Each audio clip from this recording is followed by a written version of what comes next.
So it looks like it's just the two of us so far. So can I answer anything for you?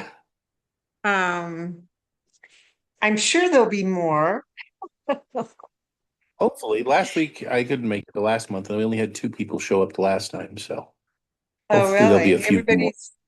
Everybody's too busy taking care of their I guess. bees. Yeah. Yep. Well, I'm fairly new at this.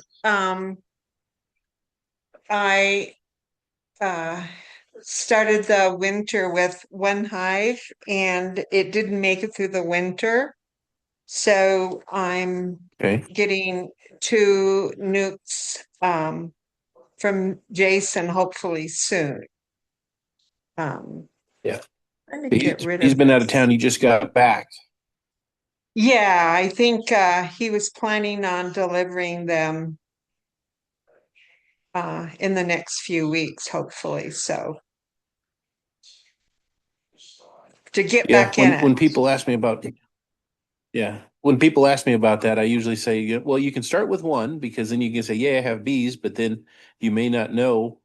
You can just go, look, they're bees and they look like they're doing bee things, and I think everything's good. If you've got two, then you can go, wait, this one's doing one thing and that one's doing something different. And then that gives you at least something to go look up online and go, okay, which one's wrong? If you got three, Right. then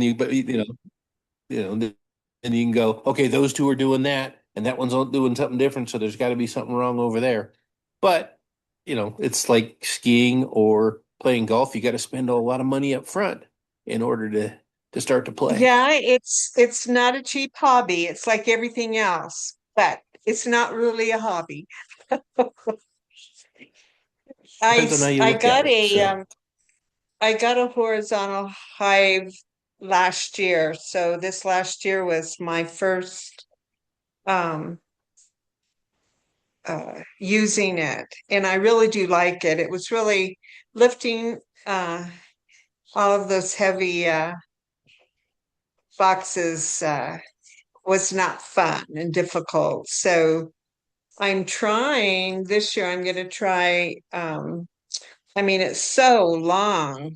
The I'm going to try putting both, because it has divider boards and yep. somebody else, somebody else coming or, No, that's my wife in the background. oh, That so that I'm was going my to wife in try the background putting asking me a question. both hives in the one and just have them, they have the inboard. So I'm going to see how that goes. Yeah, because I think most of has it got three entrances. I've seen a lot of those long ones have like three different entrances in them. Well, um, the plans that I had a contractor neighbor build it for me based upon, you know who Frederick Dunn is? Do you ever watch him on YouTube? Heard the He name. had Yeah, Frederick haven't had Dunn. time. Okay. Yeah, Yeah. I haven't You're had too time, but busy. I've heard the name, but I just Yeah. yeah. Well, he had So some plans for this hive, and his only had one entrance. And the guy that made it for me put two entrances, one on each end. And I yeah, just blocked it off last year. Well, this year I'm going to take it off and see. And I've heard him talking about doing two hives in one long horizontal. So I'll see yeah, how it goes. yeah. Just keep that follower board. Start small. Because you're getting a nuke. Right. So I would go with the five on the nuke. Maybe add two more frames until or three frames, and then and just kind of do. I do like an 80% rule. When they've filled up 80%, then I give them more. So I'm assuming you could do the same thing with that. You just give them the nuke and three Yeah. more frames, and then when they get two of those three frames done, move your follower board back and put two more frames in, and just keep leapfrogging them back until you get the two hives on each end. Then you should be Yeah, good to I go. think there'll be plenty of room. So it's so much easier using that. I really do like the horizontal hive. Um, so we'll see. Well, we plan on doing apiary visits this year, so you're one of the few people I know that has the horizontal. So if you don't mind, then you got room for 15 to 20 people to come out, we can come out and take a look at your stuff and see how it's I'm working. up. And I don't I don't know if people would want to come this far. I'm up between Mesa and Molina up in Bull Basin. So it's quite a drive. uh, if you're willing to do it, we can always put it out there and see who's doing it. I mean, Tracy has done one for the last 2 years, and he's down in Eckerd. Oh, So people were really? willing to drive from Grand Junction down to Eckerd. So Well, I'm sure there's lots of um I wasn't active in the club last year. Um, but the year before, they had some visits and I did yeah, go to, I think we went to three different spots, three or four different yep, we did through. spots. Yeah, And there we was a went to Jason's horizontal yard. hive, but they didn't have any, Yeah, I don't think she had any bees in it. yeah. So on Do you your remember that horizontal one? hive is yeah, on your horizontal hive, that was a top bar. So she only had the top. In your horizontal hive, do you actually use the Langstroth frames in them, or Yes, yeah? So that was a same frame. Yeah. yeah. So hers was a top bar, so she only had the bars across the top, and then if you actually looked at the hive, it was kind of triangular shaped. So, Okay. but again, like you said, she didn't have any bees in it, so it'd be interesting Yeah. to see what it looks like, and you get me or Jason or well, I'm not sure about Tracy because he's had surgery and we're waiting for him to get out. So he's going to still be the vice president, but as for actual bee stuff, he's kind of on hold for the next year or so. Oh, wow. That's too bad. Yeah, well, he's having multiple surgeries. He's having heart surgery, hip surgery, knee surgery. Oh my So goodness. He's yeah, he's becoming remade. yep. So Wow. It's a lot to go through. yes. So we're just glad he's sticking around at least to pass on knowledge, even if he can't physically do the work anymore. Do you know Jerry Johnson? Did you he was in the club if Sure. Yeah, he was in a he's few been gone yeah, he was in the he's club been a few gone years ago. for probably 3 years, I think he Yeah, moved and um he's the he one that donated a donated. I took all of that stuff to because he'd given me a lot of stuff. And then when he moved, he gave me okay. more stuff. So I took a huge amount of equipment too. Can't Yeah, remember. Was it Todd? you Is brought it that? to me. Oh, I read it You to brought it you. to yeah, Oh, you brought you it to look me, and different. then so yeah, you Is brought your it to beard me, and then longer or I ended up something? probably yeah. So, but yeah, you brought it to me, and then I took a bunch of it to the club last year and passed it out to the club. So Oh, good. Yeah, that's what he wanted me to do with it. so looks like we've got one more person joining. Good.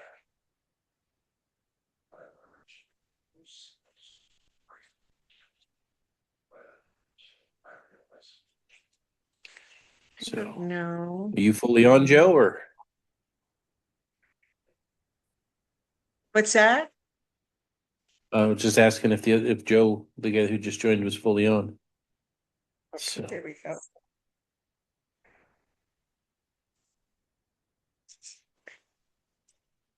It looks like he's muted. yeah. So if you're there, Joey, go ahead and unmute and join the conversation. Do you know when the visits to the apiaries are scheduled? We haven't scheduled them yet. We do our board meeting actually tomorrow. So that Oh, way we do the planning. I like doing them right after the Q&A. That way, if anything gets brought up here that we think could go onto the full club, we've got that information. So I know we're still trying to schedule a beekeeping 101, probably sometime in May, and then we'll do some apiary visits, hopefully sometime after that. So well, I I'm gonna let my dog out. Okay. So yeah, if you're there, Joe, go ahead and unmute and join in. Well, I'm definitely a novice, so to have all of you guys with all this knowledge and experience coming to my humble We all got to humble start somewhere. yeah, so but it would be good for me, and I'm sure you guys would have lots of tips and so Yeah. Yeah, so I'll bring that up and let them know that you volunteered, and we'll see if we can find a day that works for everybody and go from there.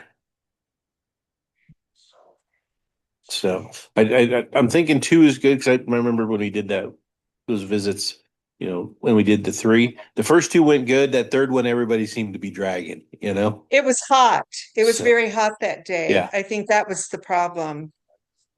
Um, yeah. So I think if we do two and lunch and then let everybody break out after that, I think that would work out perfect. well, especially So if you're driving this far.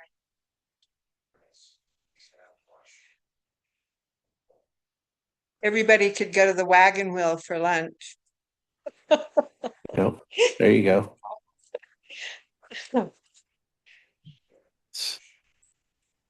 Well, I definitely, if there was somebody else that wanted the opportunity for a visit, I would definitely give it to them. But like I say, it would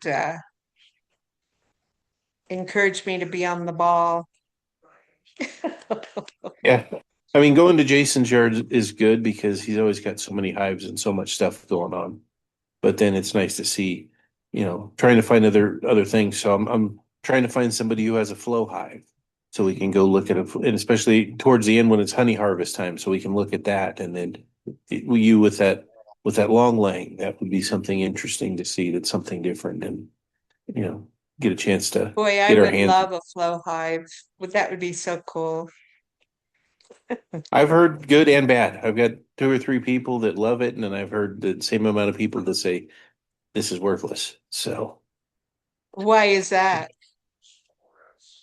that it doesn't flow right because we're not quite warm enough, and they don't think it works right. It's not worth the extra money. Oh, So really? Well, for yeah, me, so there's it's still about a all the 50-50 lifting that, split. yeah, Yeah, the lifting is and still there that you would have to do. yeah, because I mean you're still dealing with the two deep boxes, and then you can put the flow Yeah, hive on top, and then at the end of the season you got to make sure drain it out, and then you're going to want to take it off because you're probably not going to leave it on there over the winter. right. So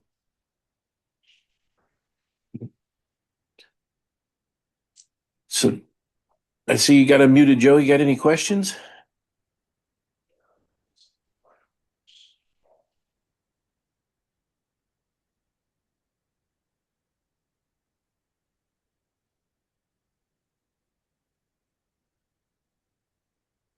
Doesn't sound like it. So I know this year's been definitely been busy and different 'cause with the swarm stuff started up early, and I've got almost through the swarm list for the first time.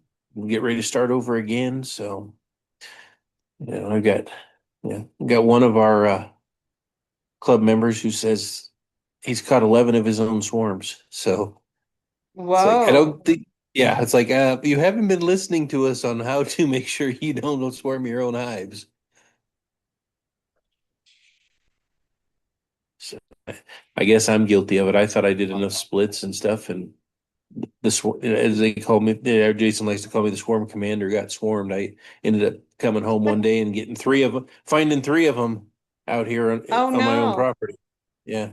Wow. So walked out by my From your lilac own bush and they were, hives? I think so. I mean, but I've done a quick look, just a quick peek, haven't done a deep dive, and it doesn't look like my numbers are down in any of my hives. So I'm not quite sure where they came from. But Wow. I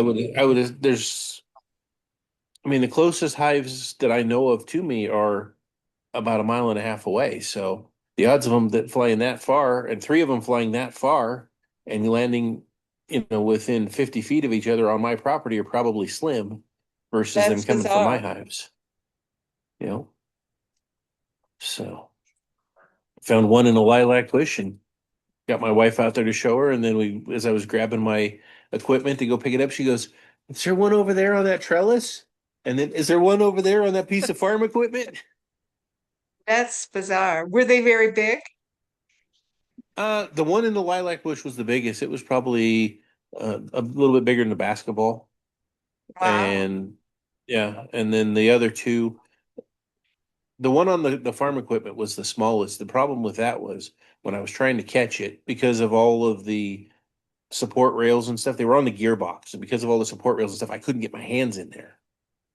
And um and there's a gap between the gearbox and the deck. So they kept running underneath as I tried to clear them off of one side and get them in the box. They were running underneath and going to the other side. So finally ended up getting somebody out here to give me a hand. We tried a VVAC, but her VVAC broke. And then luckily she had smaller hands than me, so we were able to slowly get them off of there. Did you see the So note from Joe? He just sent yeah, a I was looking chat. at it. He said the app and Zoom is not recognizing me turning on the microphone and camera, but I can getting okay. So I know Mark raised. I know he's getting out of it because he started his own business and stuff. And Mark usually had really good bees, so I'm not sure with the condition of them is anymore. You got any questions about getting your nuke started, or are you getting? I guess are you getting full hives from Mark, or are you getting just nukes? He says he can't, he's having trouble. He Yeah, can hear us, but he can't yeah, he talk. can hit. Yeah, yeah. So I figured he could type back and forth if he wants to. Oh, I see So what you mean. it's gonna be a little slower. Yeah, he says he's getting 3 new hives from Mark. Got it. Are you gonna have extra equipment to split them?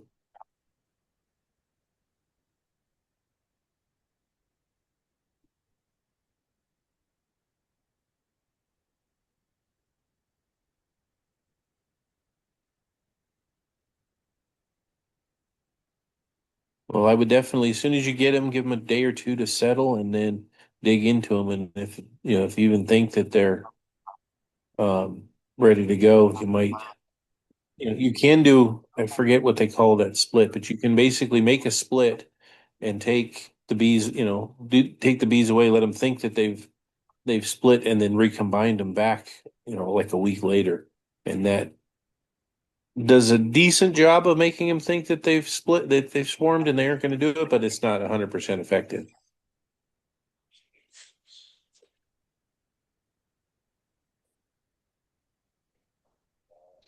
So I think we talked about that. You might look back at the recording from, I don't know, probably would have been March that I think Jason talked about doing that split and the recombine. The biggest thing would be try to make sure you mark your hives when you split so you know which ones to put back and together, and they'll accept the queen a little bit better. I made that mistake. I made some splits of my own and then they didn't take right away. And I didn't mark them, and then I needed to add more bees to my little nuke boxes, and I couldn't remember which ones came from which hive. So I I lucked out. I pulled some split. I pulled some bees from ones that didn't have a queen, and they went okay. But I think I could have pulled more if I'd have known exactly which hive they'd originally come from.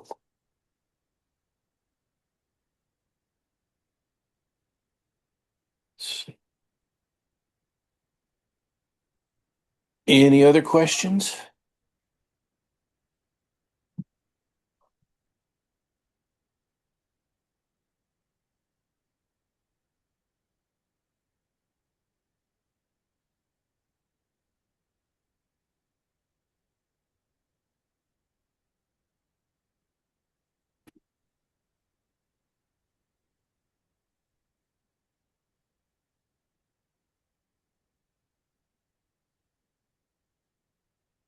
When you say natural bees, I'm assuming when you get a swarm, if that's what you're asking. Um, as long as you give them some old comb, they do pretty good. If you try to give them nothing, then they can take off.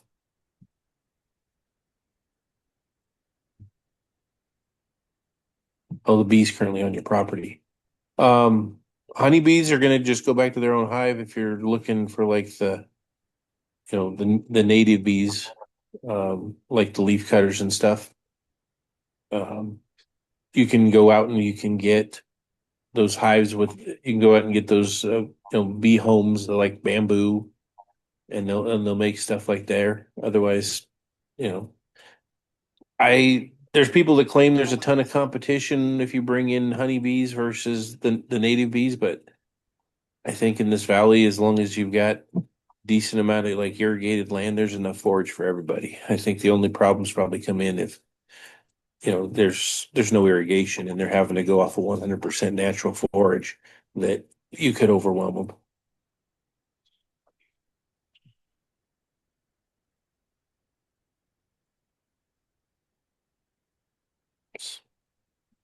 I mean, bees will travel 2 to 5 miles. So as long as you go around and you find lots of flowers and stuff, you should be good. I have a lot of people that are living out towards Loma and Mac, and they contact us wanting to get into it, and they're like, "Yeah, I've got 50 acres of grass out here. I want bees. They should do great." It's like, sorry, they don't have anything to eat. So,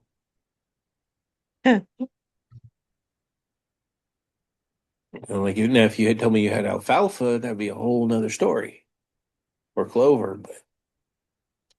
But well, honeybees have a pretty good press agent. Everybody wants to take care of the bees, and they think unfortunately a lot of people think you go out and you get a hive and you stick it out there and you come back in the fall and you got honey and there's nothing else to it. So I do lots of phone calls. The swarm line is not only calling to report swarms, but I get a lot of phone calls about people wanting to get into it and asking lots of questions. And unfortunately, I have to disappoint a lot of people. So lots of clover and flower seeds and sprouting, so should be good. I mean, my where I'm at, I'm surrounded by basically hayfields that are, grass alfalfa mix, and it varies from year to year. 2 years ago, I was getting sprayed because I had tons and tons of dead bees out there. Somebody to the north and west of me was spraying because we sat down and figured out because Jason's got a yard about a mile from me. A couple other people are within 3 or 4 miles, and we were comparing bee losses. And the farther north and west you headed, the worse the losses were. And of course, I was kind of at the peak of that spear. That's not the place I wanted to be. But then last year, I was trying to slow them down by giving them lots of frames to draw out before making honey, and they were going nuts. I mean, I literally gave one. I ran out of my medium supers, gave them a box of 100% just waxed deep frames, and I'm like, "Oh, this is gonna take you 2 months, 2 weeks." They Whoa. completely drew it out and capped it. So it, it was it. Last year was a nutso year. This year we're gonna have to see. I mean, if the drought hits hard, we may be in some trouble. But then there's also people saying we're switching from El Nino to La Nina or vice versa. And when that happens, we get a wet summer. So only time's going to tell.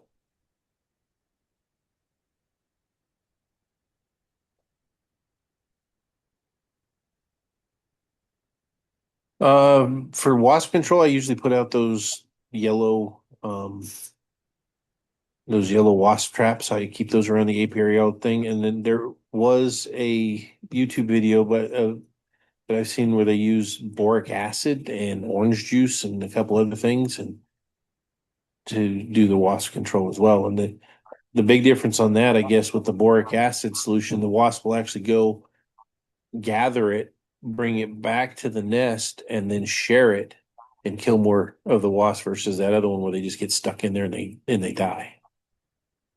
So no, they usually because the wasps like it's a different odor. They don't really like it because I think it was boric acid, maybe a little bit of orange juice and apple cider vinegar, and the bees don't like it. I mean, there's nothing 100% that's gonna keep the bees out, but they're not gonna go after it as much.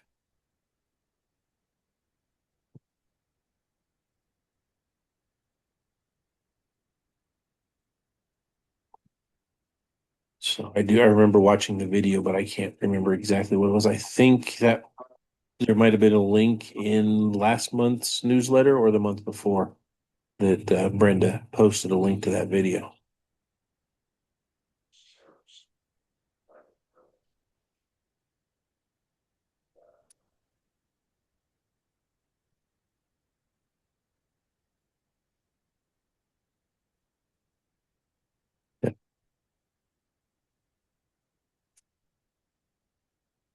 So mic control.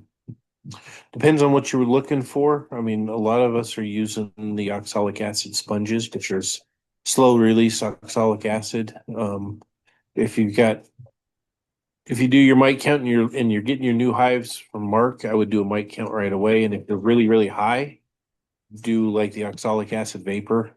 Gene from the club has that, and you can reach out to him and he said he'll come over and do that. And then once you've done that initial knockdown of the mites, then switch to the sponges because the problem with oxalic acid is it doesn't penetrate the caps. So any of the mites that have already been encapsulated with the brood, it won't get to them. And then the next thing you know, 3 to 5 days they're going. So if you were doing vapor constantly, you want to be doing vapor every 3 to 5 days for the 21-day brood cycle to make sure you got as many as you could. You can also use different chemicals like formic, if as long as it doesn't get above 85, or thymol. But at this point, most of us are using that oxalic acid vapor, and then for the quick knockdown, and then the strips for the long-term control, because those can last up to 90 days depending on how dry or how humid it is. When did they start using the strips? I've got them on right now. So But I when my mean, bees came back from California, how long have they been? The last time I was hearing about it, it was always the vapor treatment, not the strips. yeah. I didn't So realize they had been approved. yeah, Randy Oliver started doing the initial tests about 5 years ago. And then it was last year that the FDA finally gave approval, and you can buy them from Okay. different companies out there now. The ones you buy commercially are actually impregnated on cardboard, and I don't think they last as long. The ones that I make and Jason makes, we use the Swedish sponge, and those, depending on the bees, most of the time they'll last the full 90 days. And you want to make sure you get the wet tex version of the Swedish sponge because they held up better. I bought some cheap ones the very first time and put them in, and went and checked my hive 2 weeks later and had to scrape them off to move them, and they just fell apart. Oh, The wow. wet tex, yeah, the wet tex ones have. I mean, I've had them last the full 90 days, and I probably could have So even left them in. where can you get those? Is there some place that you can get them? So the wet tex is, I've been getting them off Amazon, but then you still got to make you basically buy it and you make your own. So you need the wet tex Swedish sponges, food grade vegetable glycerin, and oxalic acid. And then you're going to want a double boiler that you don't care about anymore, because once you do this, you're not going to use it for anything else. And then you mix equal parts of the oxalic acid powder and then vegetable glycerin, and then heat it up in that double boiler till about 160. Once it'll go clear. It's probably done like dissolving sugar and stuff. Starts clouding, then all of a sudden it just clears up. Once it clears up, shut it off, and then you pour it over the sponges. And So it takes about, what was that? you have to make your own. That's you were saying Yeah, with the the sponge, yeah. With the sponges, you have to make your own. There are a few companies out there that are selling them commercially, but like I said, their medium instead of the sponges is like a cardboard, and they okay, work, but I think the bees come out faster. So, okay. but yeah,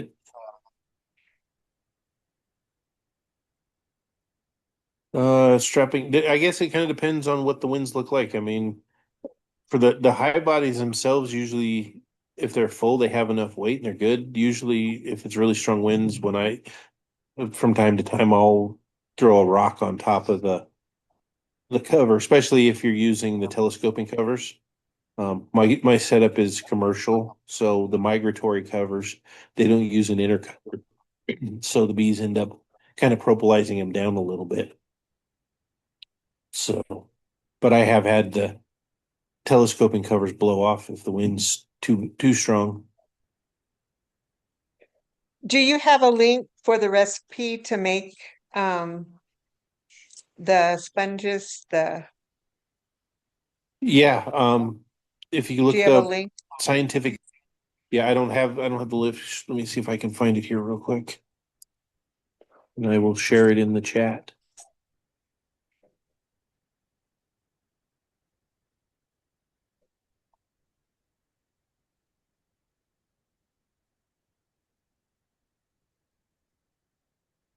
See if I can find it here real quick.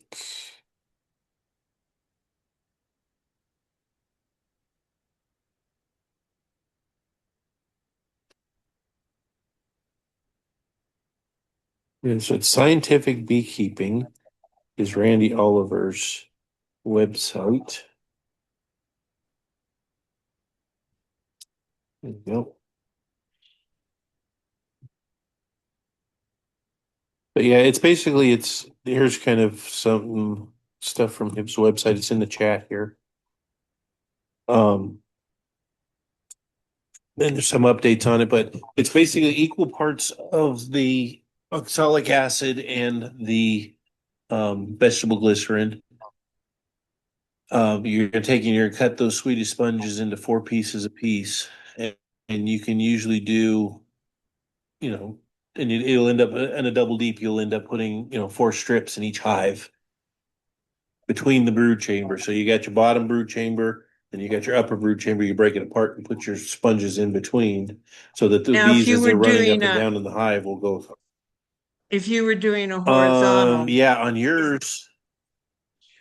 That's a good question on that. I would try putting them right on top of the brood chamber. You might also try, you could try letting him droop down a little bit, see what happens. But yeah, so I keep forgetting it. The tests have all been done on the regular Langstroth hives.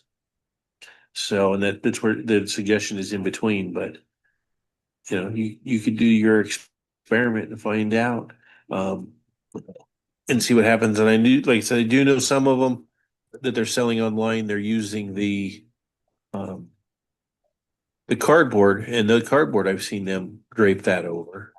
Like if you're using Hop Guard or some of that other stuff. But it's like I said, it's equal parts of the oxalic acid and the vegetable glycerin. You heat that up to about 160 till it does, and it takes about a half a cup of each to do 10 sponges. I've been doing mine a little stronger, doing maybe like 3/4 of a cup, just because those sponges seem to absorb that stuff quite a bit. And then, you pour that hot liquid over, put it in another container, you pour that hot liquid over the sponges and let it sit. And then I usually try to use some tongs and throw it in like a Ziploc bag and then squish it around to make sure it's all evenly distributed. thank you. And then, yeah. Um, how long should you wait before letting them out? Do you know what time you're going to be picking them up? Morning, afternoon,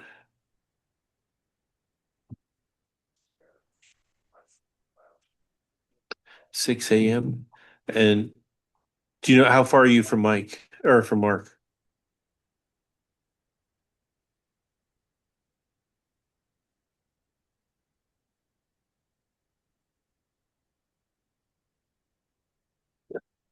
That's 7 to 10 miles. I think if it was me, I mean, you could probably almost let him out right away if you wanted to, but as long as it's not going to be a super hot day, I might keep them locked up for the day, and then that night after it gets dark, go out and open it up. That way, when they come out in the morning, they're going to be looking at, oh, look, this is all brand new, and start doing orientation flights.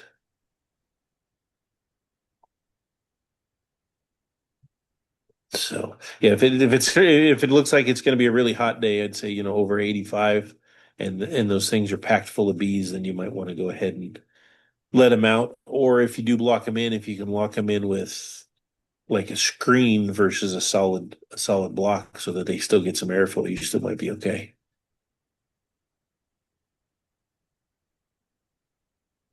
But yeah, 7 to 10 miles away, that should be far enough that they wouldn't want to drift back. If you were only going to say you were 2 or 3 miles away, I'd be like, yeah, you might want to lock them down for a little longer.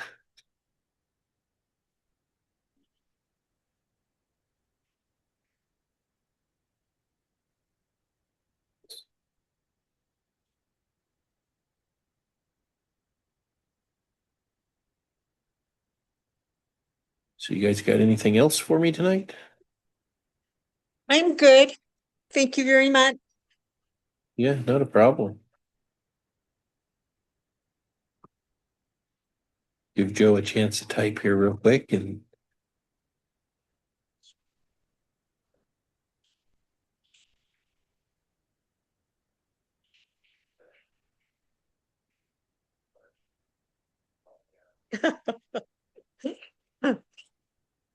yeah.